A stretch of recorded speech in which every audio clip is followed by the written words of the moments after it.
Bismillahirrahmanirrahim. Assalamualaikum warahmatullahi wabarakatuh. Pada kesempatan hari ini kita akan membahas tentang tindak pidana korupsi. Sebelum kita mulai, saya ingin menyapa, semoga kalian selalu dalam keadaan sehat dan bahagia dalam melewati masa-masa seperti ini. Baik, hari ini kita mempelajari tentang tindak pidana korupsi. Apa sih? Ini tujuan umumnya nanti mahasiswa mampu memahami tindak pidana korupsi, kemudian tujuan khususnya nanti kalian pelajarin sendiri. Nah, pokok bahasan yang akan dibahas adalah ada 4 di sini: pengertian tindak pidana korupsi, kemudian ada sejarah pemberantasan korupsi di Indonesia, kemudian lembaga penegakan hukum, pemberantasan dan pencegahan korupsi, kemudian tindak pidana korupsi dalam peraturan perundang-undangan di Indonesia. Nah, yang pertama tindak pidana korupsi, yaitu suatu tindak pidana yang dengan manipulasi dan perbuatan-perbuatan melawan hukum yang merugikan atau dapat merugikan keuangan negara dan perekonomian negara, merugikan kesejahteraan atau kepentingan rakyat atau umum. Nah, ini tindak pidana korupsi. Kemarin kalau kita recall ulang, kita mempelajari perilaku korupsi, ya. Nah, sekarang kita masuk ke tindak pidana korupsi. Jadi rumusan-rumusan tentang segala perbuatan yang dilarang atau diperintahkan dalam undang-undang ini nomor 3 tahun 71, kemudian disempurnakan menjadi nomor 31 tahun 99, kemudian disempurnakan lagi, diubah lagi di tahun 2021 nomor 20 tentang korupsi. Ya. Jadi sejarah pemberantasan korupsi, ya. Jadi sejarahnya adalah pada pertama itu pra kemerdekaan. Jadi sebelum kemerdekaan itu sudah ada namanya korupsi-korupsi itu di masa kerajaan, ya. Kemudian zaman penjajahan juga sudah ada. Kemudian di pasca kemerdekaan, di Orde Lama, Orde Baru, kemudian reformasi seperti sekarang. Ya, kita lihat satu persatu. Nah, ini pra kemerdekaan. Jadi masa pemerintahan kerajaan di kerajaan Singosari, Majapahit zaman dulu, ya, dan Banten. Mungkin kalian di SMA ada pelajaran sejarah ini. Nah, ini gejala korupsi dan penyimpangan kekuasaan masih didominasi oleh kalangan elit bangsawan, sultan, raja. Nah, sedangkan rakyat kecil nyaris belum mengenal atau memahaminya. Tetapi di masa kolonial Belanda itu juga sudah ada korupsi-korupsi, ya. Jadi bukan hanya saja di masyarakat Nusantara, tetapi orang Belanda, Portugis, Jepang dan itu gemar mengkorup harta-harta dari korpsnya, ya, atau institusi atau pemerintahannya. Ya, budaya yang sangat tertutup dan penuh keculasan turut menyuburkan budaya korupsi di Indonesia. Jadi Indonesia itu budaya yang tertutup, ya. Jadi belum membuka diri, tapi jadi menutup ini, ya, menyuburkan budaya korupsi. Jadi diam-diam, ya, seperti kebiasaan mengambil upeti atau pajak, ya, dari rakyat, sebagian nanti diberikan ke pemerintahan, sebagian dikorupsi atau ditilep. Nah, sekarang di pasca kemerdekaan, waktu di Orde Lama, ya, terbentuk juga panitia retrolink aparatur negara atau PARAN, ya, dipimpin oleh Abdul Haris Nasution. Nah, ini mengharuskan pejabat mengisi formulir daftar kekayaan pejabat negara. Nah, sekarang juga, ya, yang saya tahu para pejabat juga harus mengisi formulir harta kekayaan pejabat negara sebelum diangkat atau dilantik menjadi pejabat. Dia sudah harus mengisi formulir ini. Kemudian usaha Paran tadi ini akhirnya mengalami deadlock. Jadi dia karena kebanyakan pejabat berlindung di balik presiden sehingga diserahkan kembali ke pemerintah.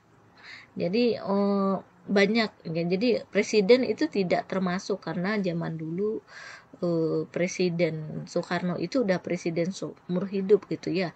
Jadi apapun kesalahan beliau, beliau jadi presiden, sekali presiden tetap presiden. Jadi banyak pejabat-pejabatnya itu berlindung di belakang beliau sehingga tidak banyak yang mengisi ini formulir ini ya.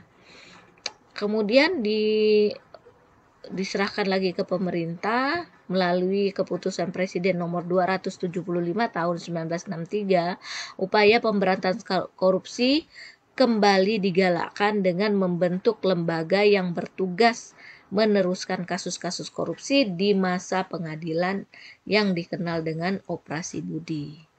Nah, Operasi Budi ini pada kurun 3 bulan sejak Operasi Budi dijalankan, keuangan negara dapat diselamatkan ya karena dianggap mengganggu prestise presiden, akhirnya Operasi Budi dihentikan. Ya. Jadi Subandrio mengumumkan pembubaran Operasi Budi yang kemudian diganti namanya menjadi Komando Tertinggi Retrolling Aparat Revolusi atau Kotrar ya, diketuai oleh langsung Presiden Soekarno. Nah, ya. Jadi karena sudah diketuai oleh Presiden Soekarno ya bagaimana presidennya ya. Lanjut. Ini di masa Orde Baru setelah kemerdekaan ya, jadi dibentuk Pemberantasan Korupsi TPK ya, diketuai oleh Jaksa Agung. Nah ya, di tahun 1970 unjuk rasa pelajar dan mahasiswa BUMN disoroti sarang korupsi. Ini unjuk rasanya ya. Sehingga dibentuk Komite 4 beranggotakan tokoh-tokoh tua yang dianggap bersih dan berwibawa seperti Profesor Johannes, I.J. Kasimo, Mr. Wilupo, ya, Atmo Cokro Aminoto, dengan tugas utama membersihkan Departemen Agama, Bulog, CV Waringin, PT Matras, Telkom, dan Pertamina. Namun komite ini hanya seperti ya tidak bertaring seperti macan ompong katanya, karena hasil temuannya tentang dugaan korupsi di BUMN tidak direspon. Jadi dia sebenarnya menemukan gitu ya, menemukan korupsi-korupsi di institusi-institusi ini gitu ya, tetapi tidak direspon oleh pemerintah. Jadi males lah, lemes sudah ya. Kemudian dibentuk Operasi Tertib. Jadi ini sudah melemah, dibentuk lagi Operasi Tertib atau OPTIP, pemberantasan korupsi seiring dengan berjalannya waktu. Nah, ini pun hilang ya.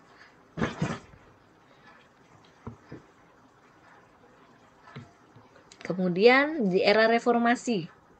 Nah, di era reformasi di Presiden B.J. Habibie, Undang-Undang Nomor 28 tahun 1999 tentang penyelenggaraan negara bersih dan bebas dari KKN, dibentuklah berbagai komisi seperti KPKPN, KPPU atau lembaga ombudsman. Ya, di sini ada nih lembaga ombudsman.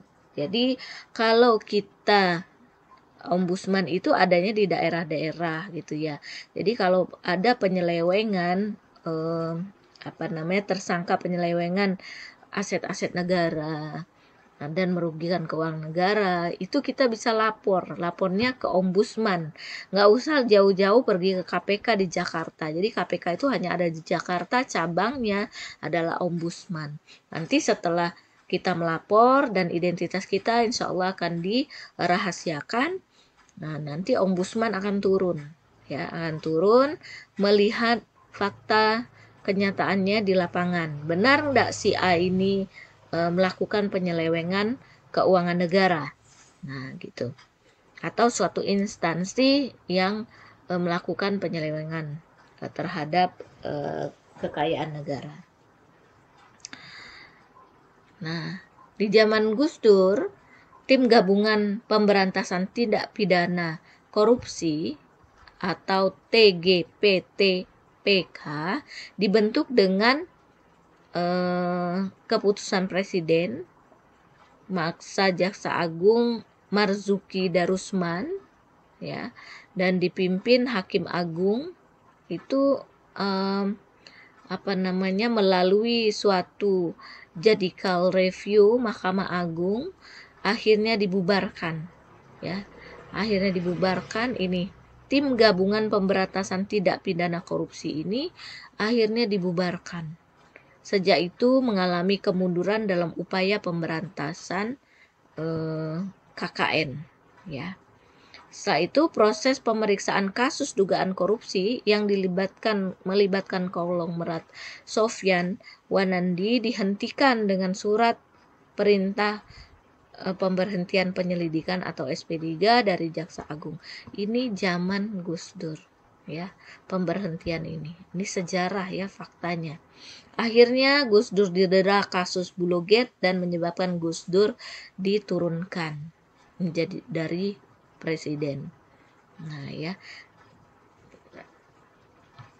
Nah, kemudian di zaman era reformasi, ya, ini ada kompromi politik di zaman Ibu Megawati ini, ya.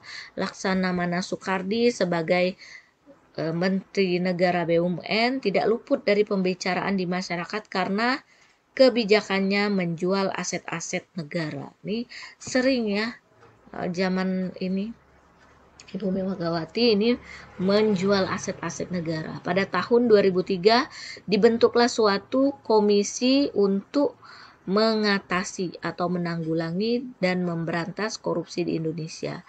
Komisi ini dinamakan Komisi Pemberantasan Korupsi atau KPK. Itu sudah dari 2003 yang didirikan berdasarkan Undang-Undang Nomor 30 Tahun 2002. Nah, ini ada lembaga penegak hukum dalam memberantas korupsi. Apa saja kita bisa lihat. Nah, ini lembaga penegakan hukum dalam pemberantasan korupsi ada kepolisian, kejaksaan, komisi pemberantasan korupsi, kemudian pengadilan tipikor, ya. Kita lihat satu-satu. Kepolisian berdasarkan Undang-Undang Nomor 2 Tahun 2002 tentang Kepolisian RI, bahwa kepolisian di samping berfungsi dalam Harkamtipnas, perlindungan dan pengayoman pelayanan masyarakat, namun juga bertugas untuk melakukan penyelidikan dan penyidikan terhadap semua tindak pidana. Ya. Jadi tugas kalian, sebelum saya lupa, kalian mencari arti penyelidikan dan penyidikan. Apa sih? Penyelidikan adalah bla bla bla, penyidikan adalah bla bla bla. Nah, ya, tugas kalian itu satu. Kita sambil jalan nih, sambil catat tugasnya. Kemudian kejaksaan. Ya, yang kedua kejaksaan. Di Undang-Undang Nomor 16 Tahun 2004 tentang kejaksaan di Republik Indonesia disebutkan bahwa kejaksaan juga berwenang untuk melakukan penyidikan terhadap tindak pidana tertentu berdasarkan Undang-Undang Nomor 31 Tahun 1999, Junto Undang-Undang Nomor 20 Tahun 2001. Ini junto ini artinya disempurnakan, ya, walau tidak sempurna, tentang pemberantasan tindak pidana korupsi. Oke, ini sudah mau 15 menit, kita cut dulu, nanti kita sambung.